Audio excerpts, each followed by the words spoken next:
Back in the day, when I was a guitar player, when I was 16, probably a few years later, I got this box.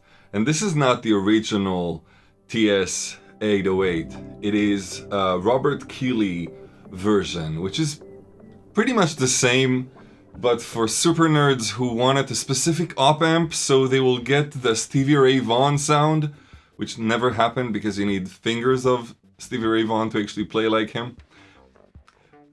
Put this story aside, but just remember it. Today, I am talking with David Rainger from RaingerFX. And that is not a synthesizer company. David is actually designing pedals.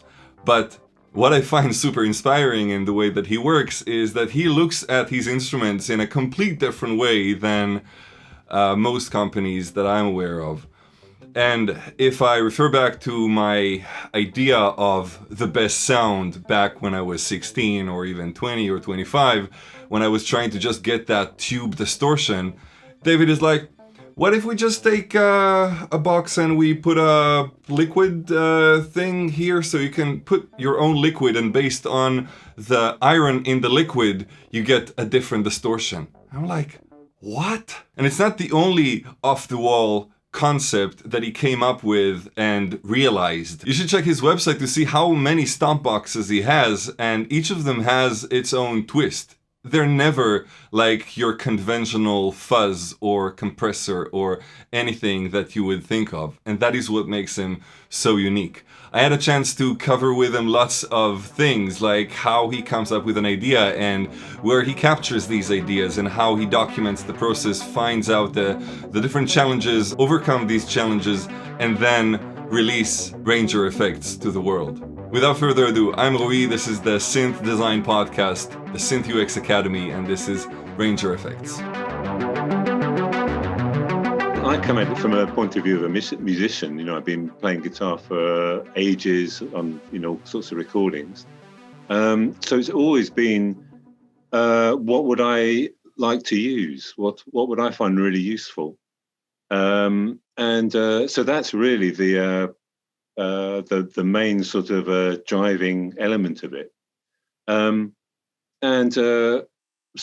But other than that, it could be anything that starts an idea. It could just be a name, a good name, or very often it's from a previous thing. You realize you could take one aspect of it and put it together with another aspect, a little section of a circuit, and make a new thing, and see if it's something that you think would really sustain itself through the whole process. Because making these, it could take. I'm working on one which I think is just finishing, and we've been doing it for 2 years. The quickest things happen could be about 4 months if it's quite quick. But over that time, if at any point you have doubts about it, or you're not that into it, or you think it might sell, but you wouldn't really use it yourself, it's no good. It's not going to make it across the finishing line. You've got to be so into it. You've got to, like when I make a pedal, when I've actually finished it, I'm totally in love with it, and I carry it around with me for, I don't know, 6 weeks or so, in my pocket or in my bag, and I'll be standing in line at the post office, and I'll actually pull it out and look at it and look at it from that angle. And, people wondering what this clicking noise is but you have to be so into it, so obsessed with it and loving it, because if you're not, what's the point? You're going to have to stand there at a trade show somewhere and say to people over and over again what it is.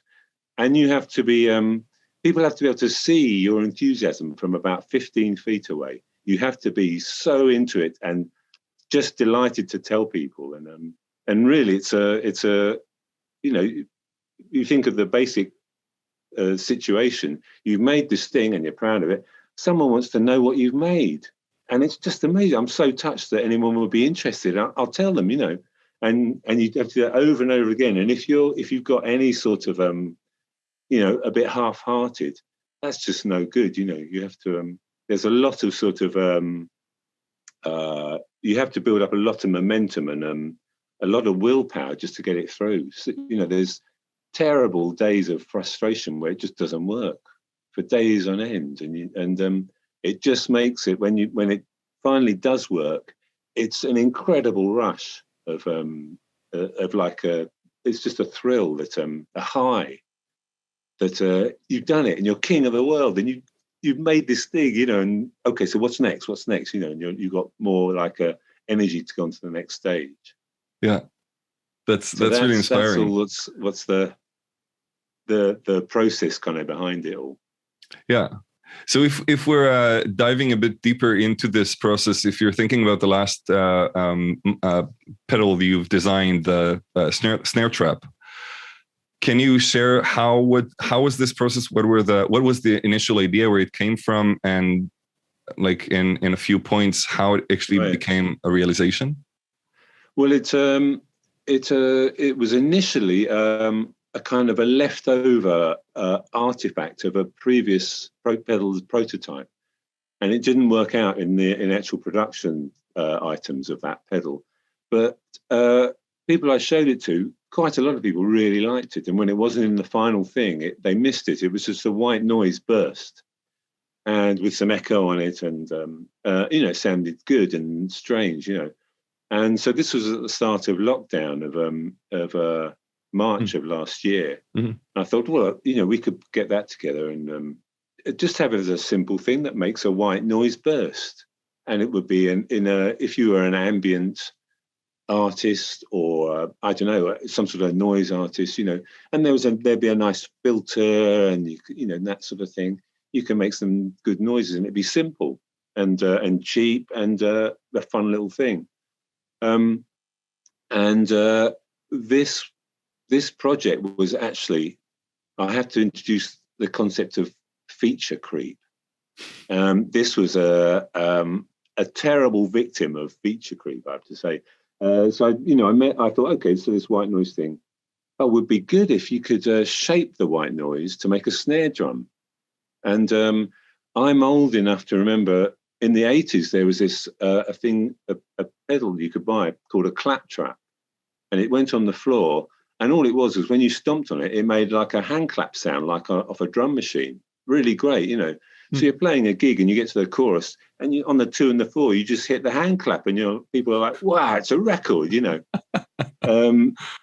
This was big news for about 18 months in the 1980s. So I thought, well, maybe this is the Snare Trap, the snare version of it. I wanted it to be floor mounted. You could stamp on it and do that stuff. And I mentioned this whole idea to someone, and they said, "Oh yeah, it'd be good if you could, program beats in it, and do some of your own programs and stuff." And I thought, "Oh Jesus, this is a load of work, but it would be good." And so from our tap tempo unit, I thought, well, we could have the thing putting out 4s. Can we double that up? And couldn't we just take every other beat, and that would be the snare? And I went on like this, and it went through various stages, all during lockdown, and me working on my own. And it would be a bass drum snare, and that's all it would do. And you would move the delay on the snare to make some funky little offbeat with it, And then of course someone said, "How about hi-hat? Can we have hi-hat?" And I was like, no.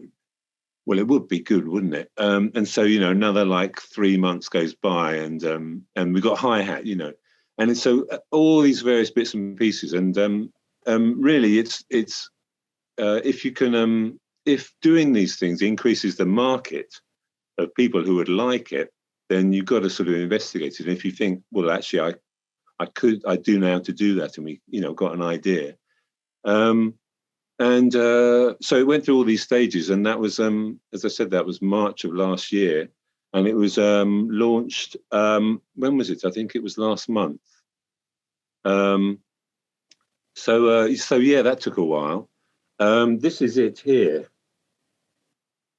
So you can see that the number of knobs and switches has increased. Mm-hmm. So it you can now program various different beats. You can move the bass drum about. You can take the hi-hats down into a different pattern. You've got choices of snares and low pass filter, and this pad here is the one that you would stamp on, and it just does a white noise burst. It's not the snare sound. Mm-hmm.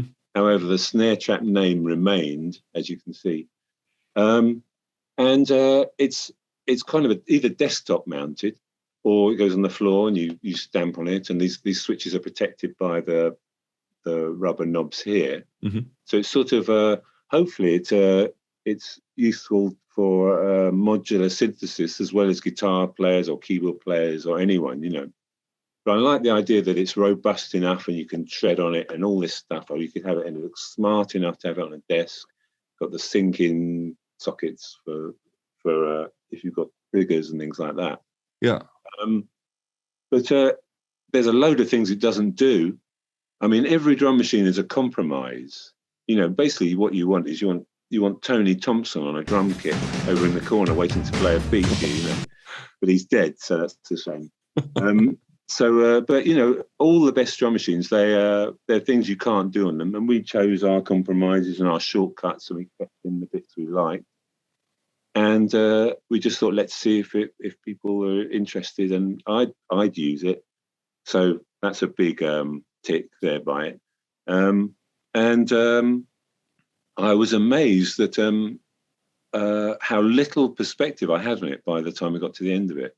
I thought, yeah, it's good, and I would use it, but it's a bit odd, and it doesn't do this, and it doesn't do that, and yeah, it does this other stuff. But is anyone going to like it?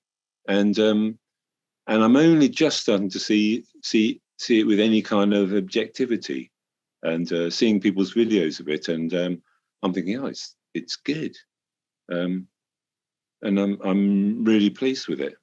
But that itself was an eye opener that I can't be trusted in a way to make a good judgment about, you know, whether it's. You just have to follow. Would you use it? Do you like it? And if the answer is yes, then that's a big thing.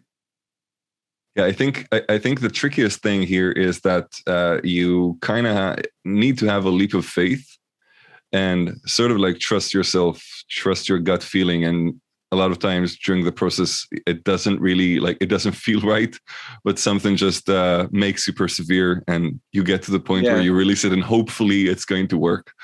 But maybe it's interesting to share. I know that you prepared some pictures and screenshots of the earlier designs.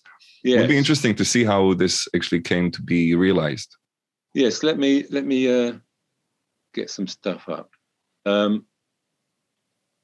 Yes, so here is an early stage of the Snare Trap. I'm just been writing out things that I'd like to have, controls I'd like to have, knobs and switches, LEDs, sockets we would need, a couple of rough sketches of things. You can see that I was thinking of a Euro rack unit possibly, and then pedal. But combining them together is obviously I think a good move, although we didn't. It's not actually a rack unit, but it's desktop mounted. So if we move on here, the pad, the big black pad, there was a lot of debate about how we should have that as a switch or a pressure pad. And in the end, we decided to make what we call an Aztec Maze, where with a PCB, you cut the PCB in like an Aztec Maze, and it makes a kind of its own spring that moves very slightly when you press the middle of it to make a contact. So we were making our own switch, really.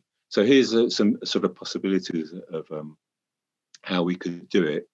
And this is what we ended up with doing. This is a controls update.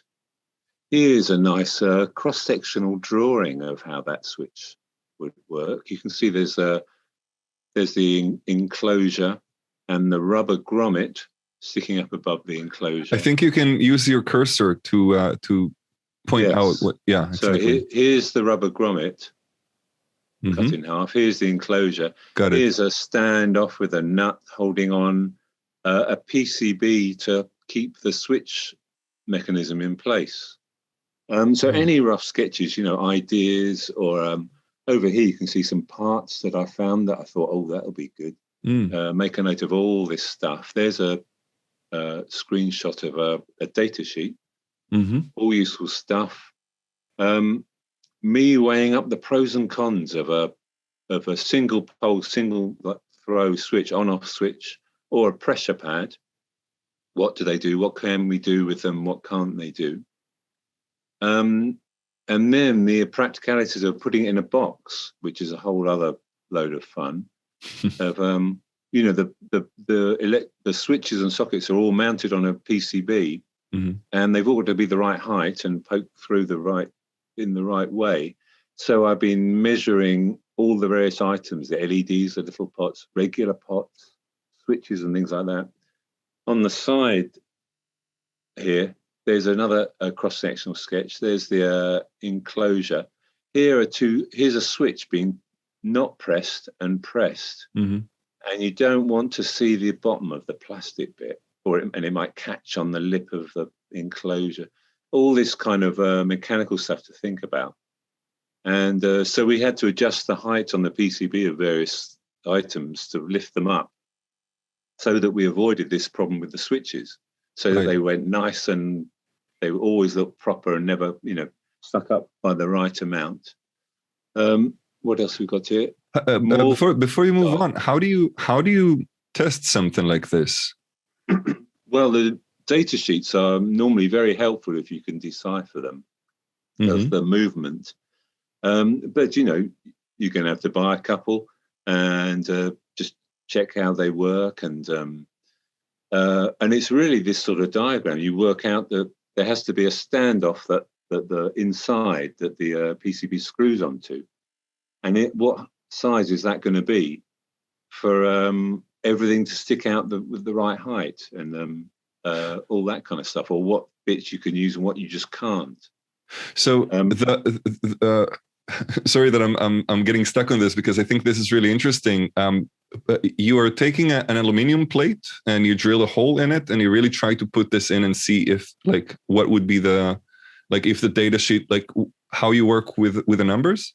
Well, to start with, it's just done with measurements, and just measuring with this switch, where would the top of the outside of the enclosure be when it's not pressed and when it is pressed.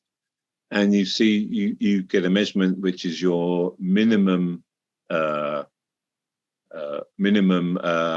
of the switch inside, kind of thing. And then you look at everything else and go, so with a mini pot, which we like to use, what height does that need? Can you get away with something close to what the switch wants? And in actual fact, we ended up making little slivers of PCB. When we ordered the PCBs, all around it there are these little shapes which are made that you just put them in underneath the mini pot, and it raises up by 1.6 millimeters, and it brings it up to a height where it's all usable. Right. So it's all done with the measurements, with the data sheet, and just calculating. Are you just working with Illustrator or with some? No, with this, this is what you're looking at here is what I'd be looking at, and maybe I go, okay, one of these lines on the paper, that's the PCB height. So let's draw a little diagram of a pot, the top of the pot before the shaft sticks out. Right. And the bit that's going to go inside the box, how high is it? And so with a ruler, I might draw 9 millimeters. There's the top of the pot. And then I needed to use some regular big pots, which are bigger. So I realized they needed like 12 millimeters. So that wouldn't work. That would make the mini pots disappear. So you think, you have to have a hole for the regular pot. So in which case, how does it link up to the PCB? And it's this kind of tricky, sort of a balancing act of all the mechanical, physical aspects of it. Yeah. But then, if I understand correctly, there is really no way to prototype this before you really just order a PCB and put everything together. Well, there are a bunch of prototype PCBs you would order, and with a bit of luck, you can get it together and have a good look at it and go, yeah, this might work. Or it's quite a good idea to get a bit of thick paper like thin card and mark it all out, cut it out with a scalpel, drop it on top? How does it work? You know, are you going to be able to get it in and out of the box when it's in there? Because you might have lugs that hold the base plate on, or I don't know. Yeah, you could be using a battery, though we aren't on this. You know, all that sort of stuff. There's a whole lot of, for me. I mean, I think I'm saying here, I'm not great with 3D software, so I'm relying on bits of paper and cardboard folded, you know, cut out, marked out with a ruler and a scalpel and folded up, bit of origami, and just to see how it is. And the advantage of this over the 3D modeling is you get to hold it in your hand. And you might look at it and go, yeah, it's great. It's too fat, but it feels like I'm holding a big wedge or something. I want it to be cute and slim or sloping or narrow. Okay, so you can look at it like that and maybe adjust it a bit, print it out again, cut it out and sellotape it together. The PCB doesn't fit in at all because of this. Yeah. And you're discovering all the realities of it, because whatever you do, whether you use software or bits of paper, it's guaranteed when you get the first actual box together and the first PCB, you're going to start a list of adjust so-and-so clearances, move the so-and-so, do the so-and-so, and a big list of stuff. Yeah. And to do with to change for the next prototype. Is there any prototype like this around you that you could show maybe? Actually, I don't have anything. They're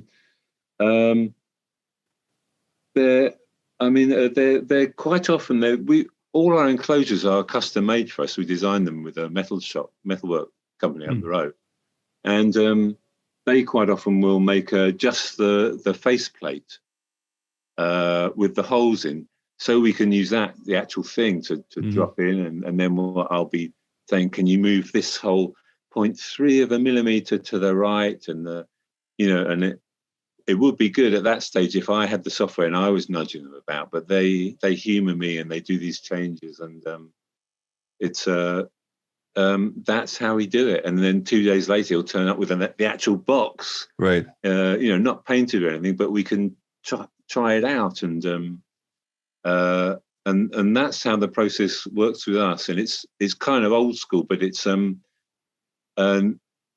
if you could have a 3D printer that could do a bunch of this, that would really help it, because there's nothing like holding it. At some point or other, you're going to hold it in your hand, and you're going to have, as I say, have all the changes need to be made.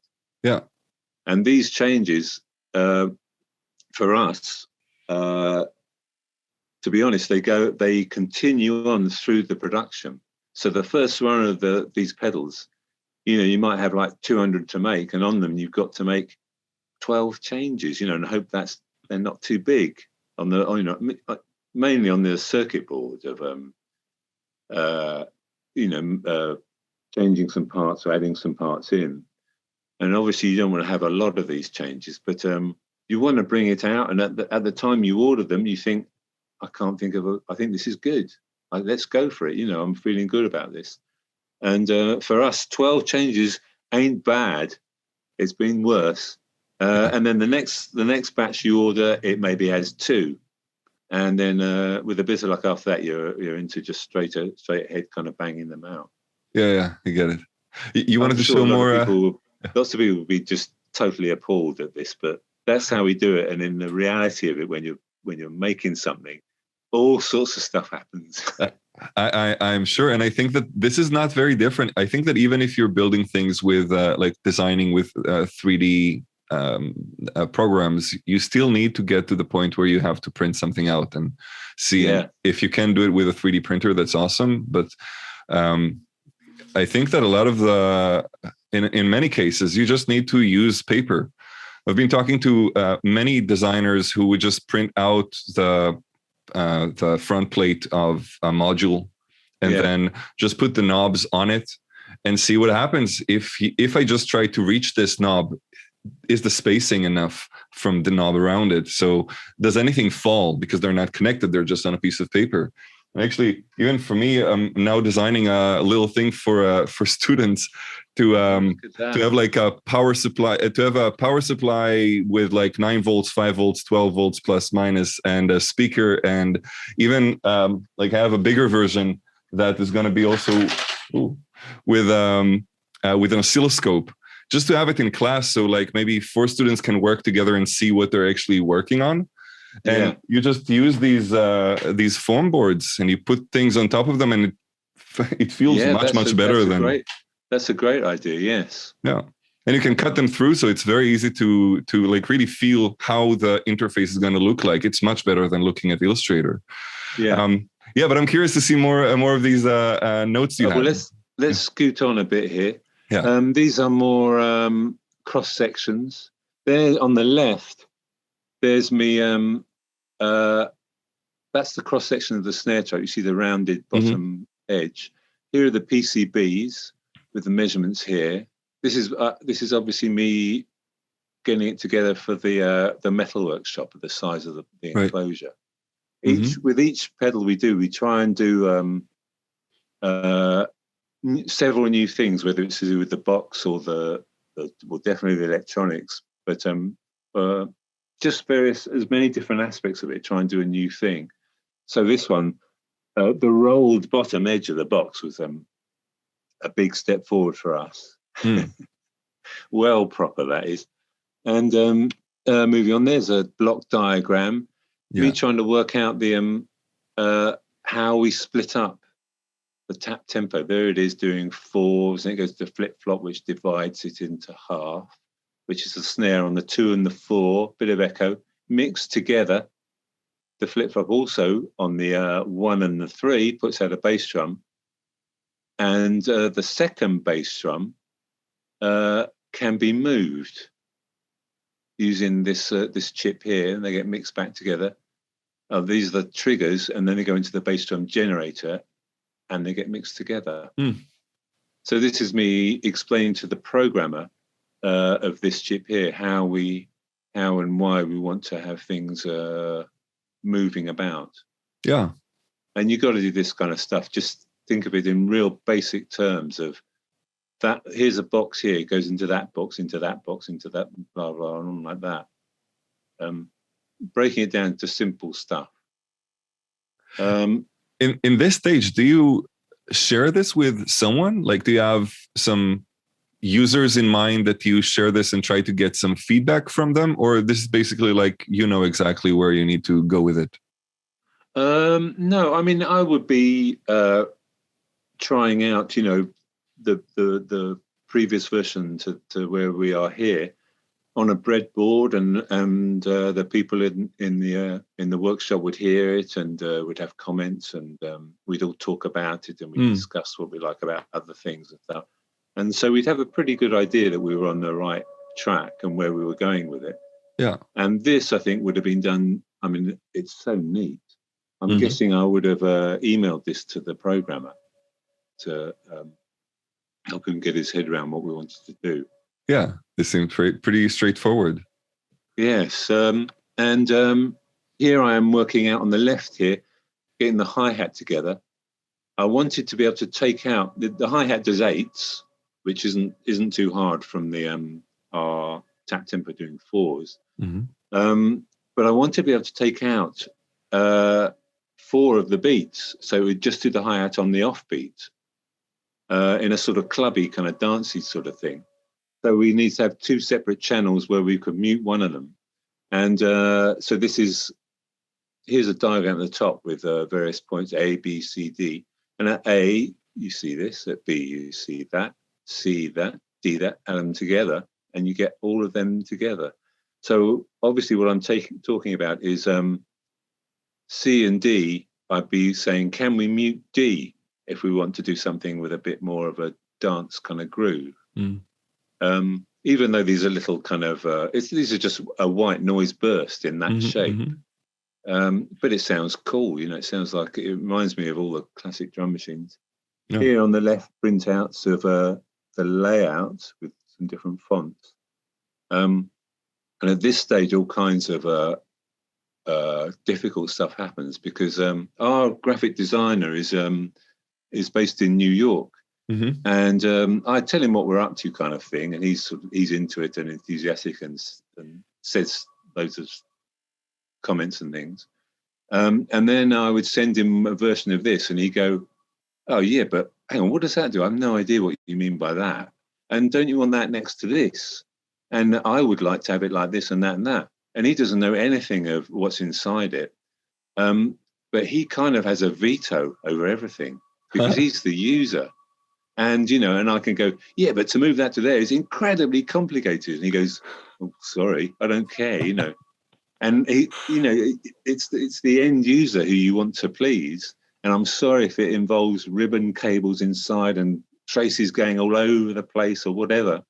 In the end, you want it to have it, and I want to have it in the end, nice and easy to use and logical and all making sense. You don't want to have stuff all over the place, and it's hard enough. Seeing that is, I would think for everyone, including me, would be a daunting thing, you think, hang on, what is all this? Am I going to have to read a manual? Oh, Jesus, no. No one wants to read a manual, me included. It's an admission of defeat, I tell you. Yes. It's the last resort. So we're, to start with, we want to try and keep things really simple and not give people options. I know that sounds a bit, people like to be able to do whatever they want, and I understand that, but I think people want us to make a decision and to say, you know what, this sound here, you'll like it. This is really good. And you can change it like that, and you can invert it like that and do this and this. But trust us, you'll dig this. And keeping it really simple, so that ideally you'd be able to use it without reading anything at all. You just start using it. And obviously we've got nowhere near that with this. But we're big fans of, on the base plate, you have a quick setup guide. Thank God for that. So you don't have to actually read a manual, but underneath, you flip the thing over and it'll go, to get a sound out of it, and you do that, and then you do that, and you go, okay, I can live with that, Yeah. So quick setup guides are fabulous, let me tell you. Yeah, I agree. And I think that in general, when we're designing instruments that are more than just a distortion, which is pretty much what I think everybody should be doing now, because just having a stomp box for a fuzz like Jimi Hendrix had is not going to take us far. And when I'm looking at something like this, then, all your work is pretty much like, okay, so I'm going to use this PT2399 for the delay here, but it's not really, this is not a delay box. It needs a function of delay to be able to create this specific sound. And I think that it becomes really interesting when we start looking at these components like a low pass filter, a high pass filter, resonance, oscillation as just components in a complete box. And as a designer, as a musician who also goes into design, you're like, I know what sounds right. I tweak this to the point where you're going to enjoy this. And maybe at a certain point, you'll also dive into this electronics world and make your own thing. But this is my thing. And if you like it, that's awesome. Yeah. And the knob says more or less, and that's it. And you don't have the... At this stage, if I could show you, can I talk about the Minibar? Yeah, please. That we did. If we go back to here, the Minibar, this is an overdrive pedal that we made. And when you buy it, it makes no noise at all. It's actually sold with a part missing. And what you do is you unscrew this container in the top. And in there, you pour liquid. And what type of liquid you use decides the sound of the pedal. So it's to do with the conductivity of the liquid, which forms a resistance between the two contacts in there, and also the opacity of the liquid. So we have a really bright LED shining through that container, and how much light passing through there decides the tone of the liquid. and so that itself, I mean, it sounds great, and it makes you think about your tone, your sound in a whole different way. And you have to know, you start learning a tiny bit about chemistry, for God's sake, and it's fun to do. But the thing is, the idea itself, I'm aware it's kind of out there, this idea. So I just went, you know what? Liquid in there, volume on off. Keep it like that. That's enough. That's enough for people to go with, you know. But it's all about the liquid. So you personalize your own tone.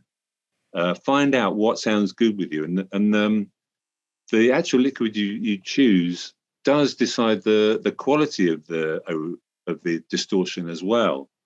So it's all these different aspects to it, and it's a fun thing, and just really pleased to. This of course is a contact lens holder. You see left L on it for left. Right. So we buy tons of contact lens holders, and my spam folder is full of spam emails from Chinese people who think I'm an optician. But funny. Anyway, yeah, we use that, and it's a really strange thing. And learning about it's all to do with ions in the liquid. So water has ions in its molecule which conduct electricity, which means it's lower gain. Something like alcohol-based stuff has not many ions, so that it doesn't conduct well. So it's high gain. So it's a lot of distortion, you know, and without that part, it makes no noise. Okay, but what sensor is that then? It's an overdrive circuit. Well, I mean, it's based on an overdrive circuit that crops up a lot, and we've adjusted a bit to sound best. And one of the resistors, one of the gain resistors in it is missing, and you just put liquid in between the two contacts instead. Yeah, and it completes the circuit. Yeah, and then it does its distortion thing, and at the end of the chain, there's the light section where there are two filters. There's a whole bank of light sensors, resistors again, and half of them do control the treble and half control the bass. So if you were to put in a Coca-Cola, quite a dark liquid, it brings the tone, the band pass filter, the top and the bottom of the sound, moves it down to the lower end. So with this pedal, it's not possible to get a very trebly sound with a lot of bass. You're moving the filter about. Yeah, which I think is fine. You know, if I was playing a solo, I don't need tons of low end. No. Or if I'm playing rhythm mode while someone else is doing a solo, keep out of the way. Don't need lots of busy top or anything. Yeah. But these are basically a bunch of LDRs, right? Light dependent resistors. But what I don't understand is what is the first sensor that's connected to the gain? What is sensing?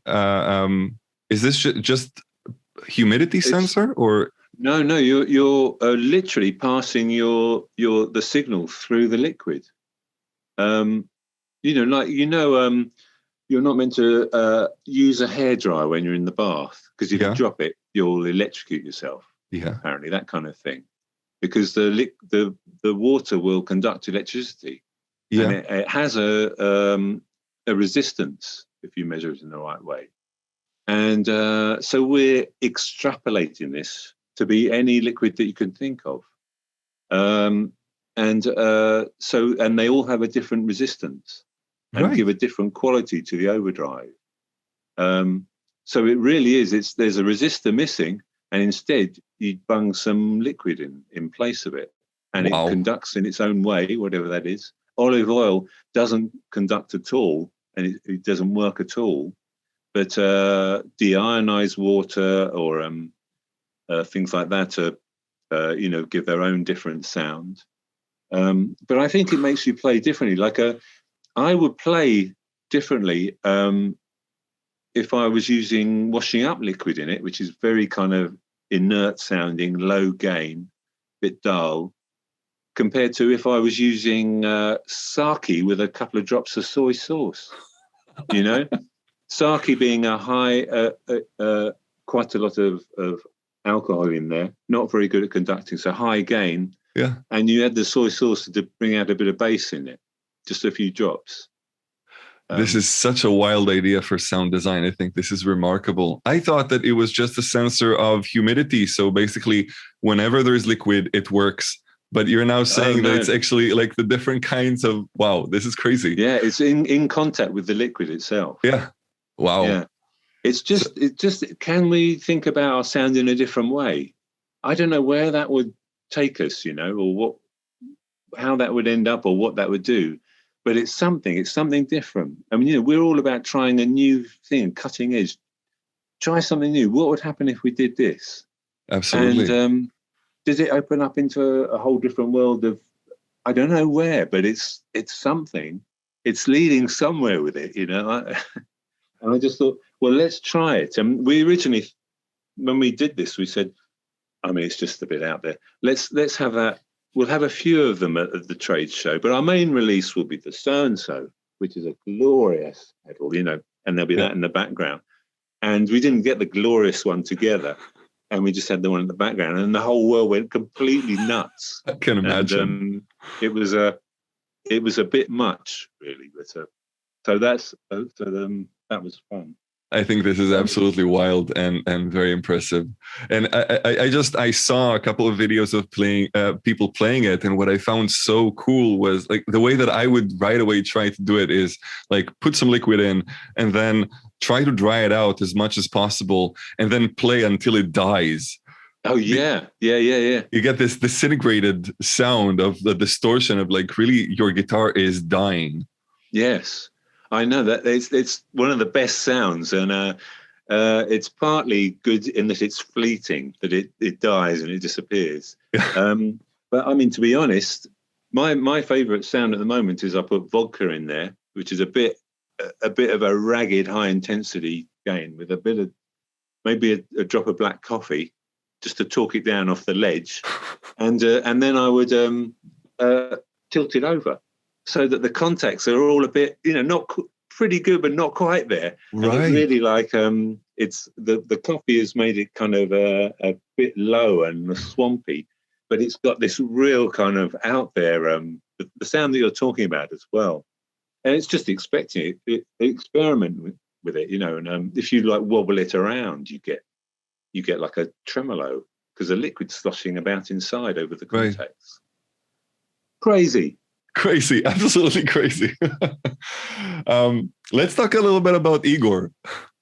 Oh yes, Igor. Which do I have any here? Yes. Hold on a second. I've got one over there. Hello again. Yeah. This is Igor. So maybe for the people who don't know, first of all, pressure-sensitive pad. There's a mini jack on the end of it, and how it came about was.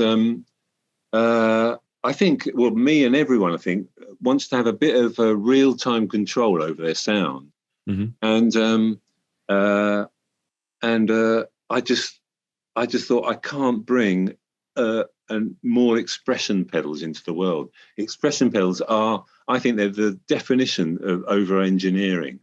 They're a big old lump of metal, cast aluminium or something.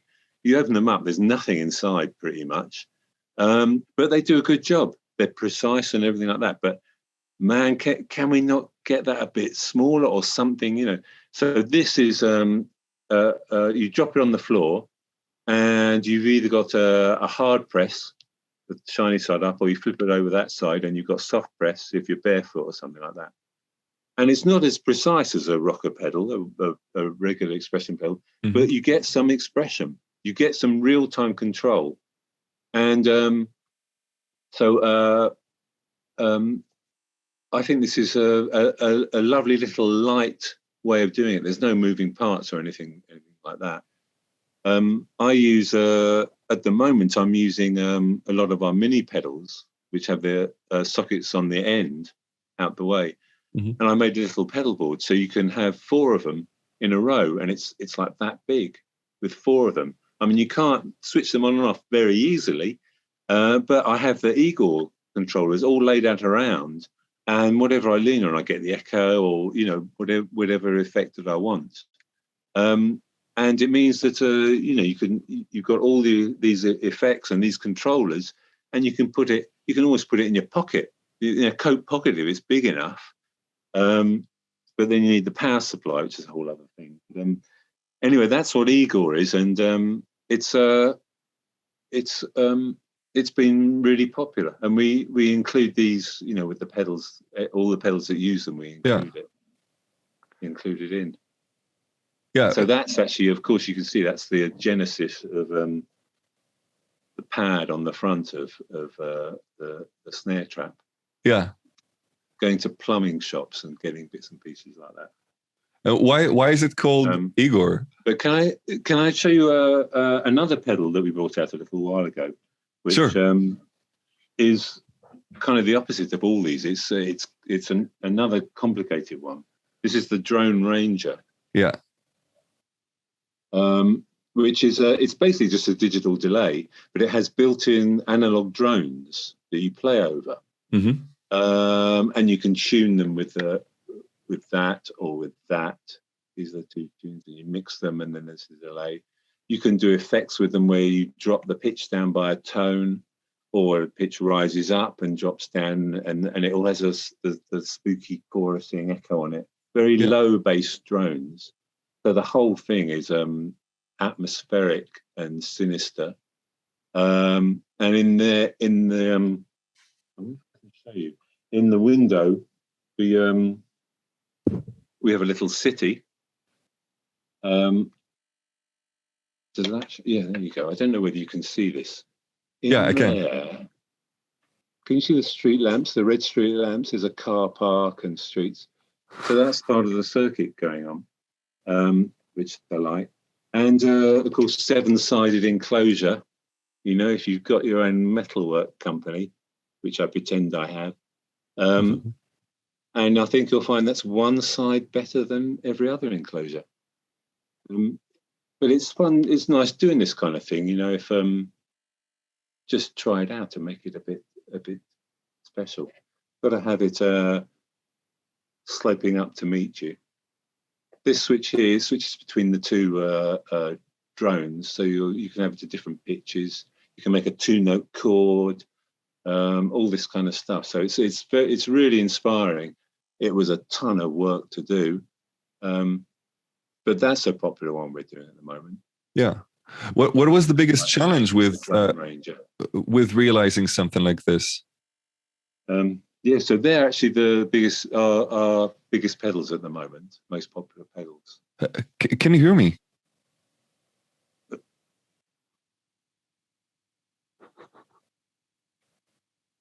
Say that again. You've probably been trying to interrupt me for ages. I've been going on like.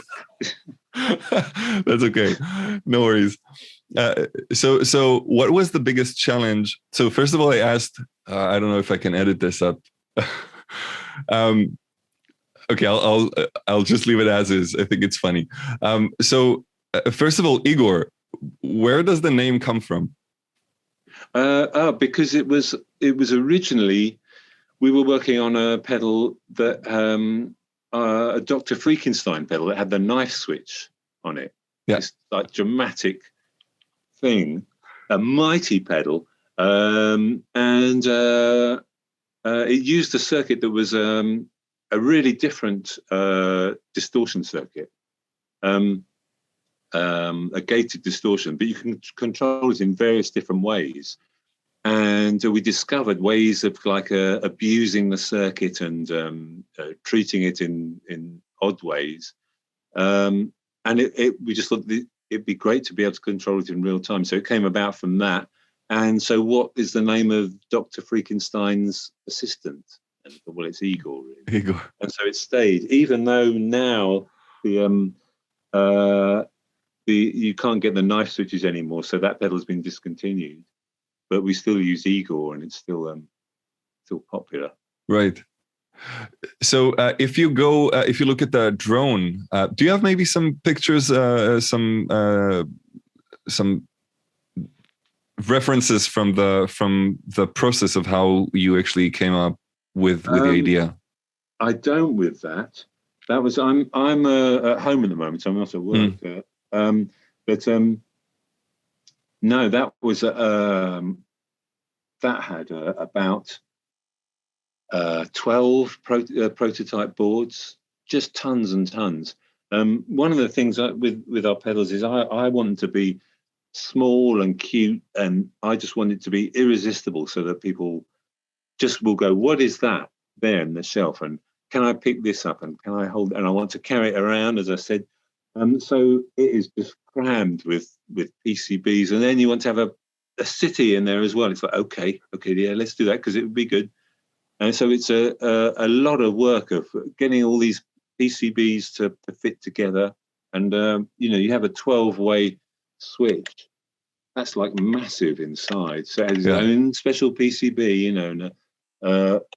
and you can imagine with all the 12 notes, this is all different resistances on within the tone generator.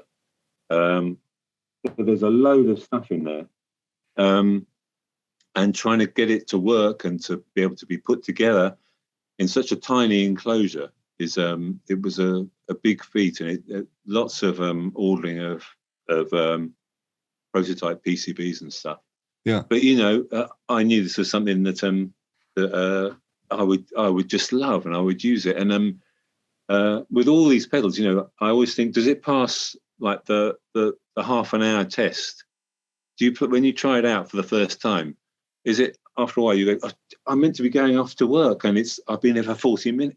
It passes the half-hour test. You play, it keeps you playing, and there's plenty we do where after 6 minutes I'm like, what else does it do? I'm not really into this, Right.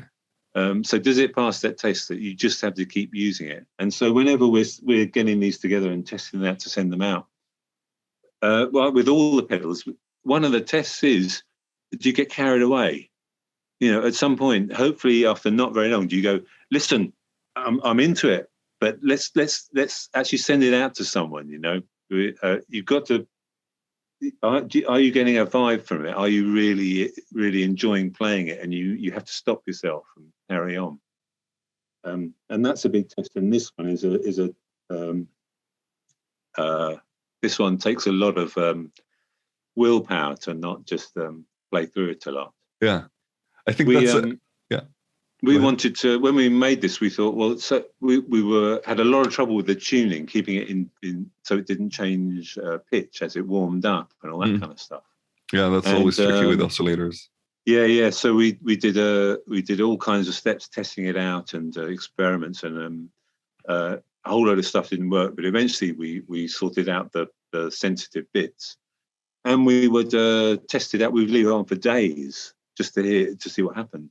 And because it has a tiny little amount of chorus on the drone that moves the pitch very slightly up and down with regards to the echo, it brings out strange kind of ghostly notes and harmonics, and they very slowly. You got the feedback of the echo up quite high.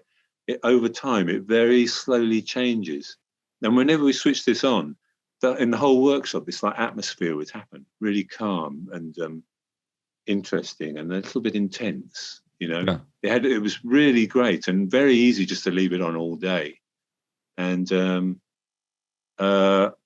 on the third day, the building caught fire, but that was someone else. That was not to do with us. I swear, it was nothing to do. You mentioned earlier that you work with a graphic designer from New York. That's maybe my last question, but I'm really curious how this workflow started, and how does it actually working on the visual identity and the visual style of each module? Yeah, well, Rich DeMeo is our graphic designer in New York, and he actually bought the first mini pedal we made, and it was just a guy buying a pedal, and he liked it a lot, and about a year later he said he emailed me and said, oh, it's me, I bought the first pedal. Do you need a graphic designer? And I said, no, thank you, it's all right. I do it all myself, and I really enjoy that part of it. He said, oh well, I'll attaching some things I've done anyway. And I had a look at them, and I thought, actually, there's a couple here that are really great. I said, okay, well, listen, I'll keep your email, you know. And about a week later, I was working on a pedal, and I was like, so now with the new control we're adding, we need to, so that will go over here. I need to do the artwork again. Why don't I get that guy? Why don't I just say, here it is, do something then? And that's what I did. And like 3 days later, he sends it back, and I'm like, wow, this is fantastic. Move that there. That's not quite the right font. And we were off, you know. That's awesome. One thing I didn't realize, I've never met him. I've never Skyped with him, never spoken to him on the phone. It's all just email, always so far. I hope to meet him one day.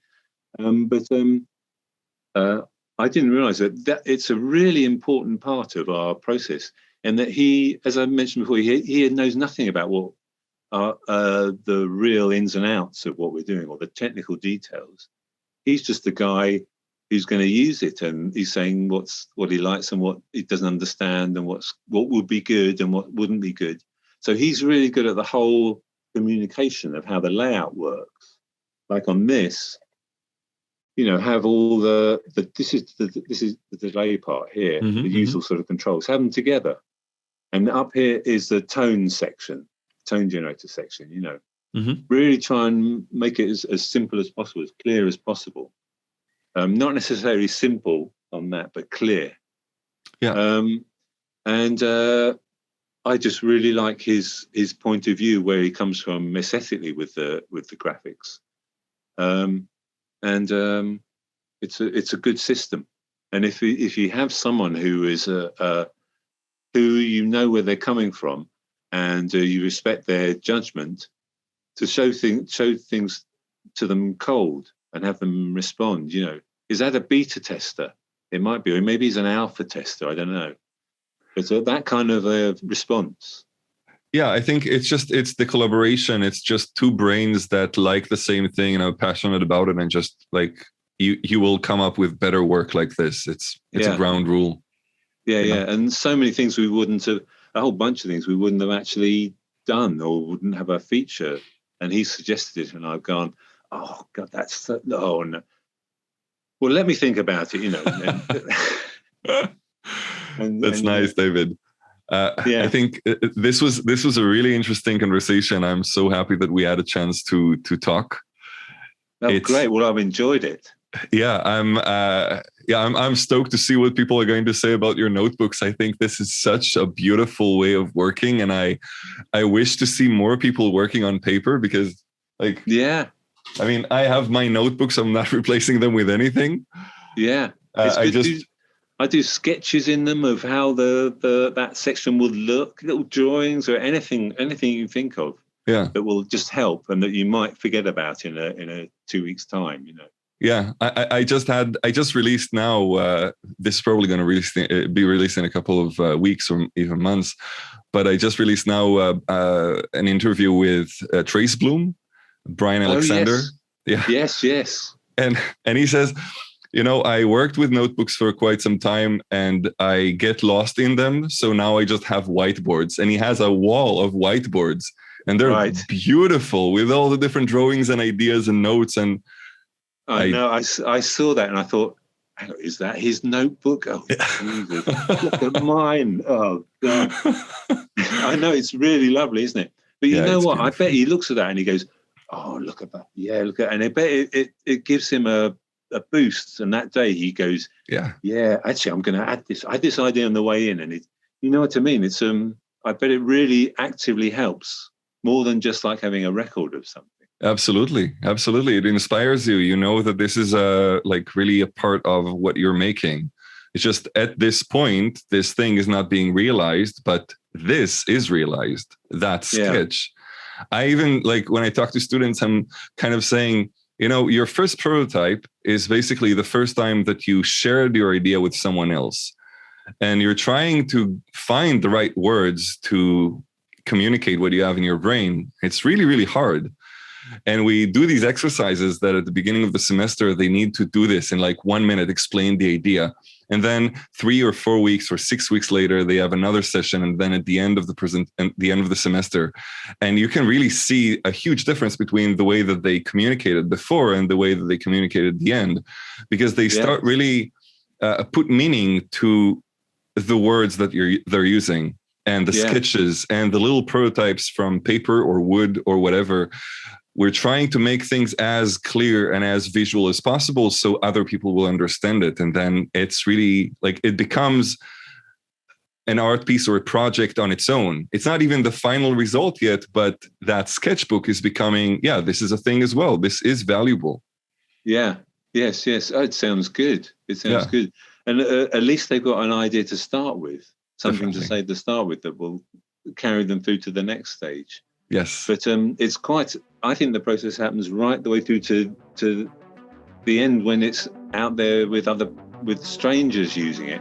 And you finally, then you'll realize actually what you made, and it's the description of it is something quite different to where you started, but it's way better. It's like it's better than you could have imagined.